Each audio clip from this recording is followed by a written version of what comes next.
శ్రీరామచంద్రుడు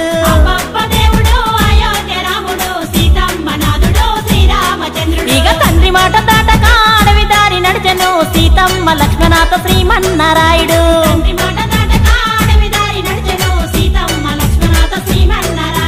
గురుభక్తికి వినయంగా అసురులను బంధించే వనవాసమును తిరిగి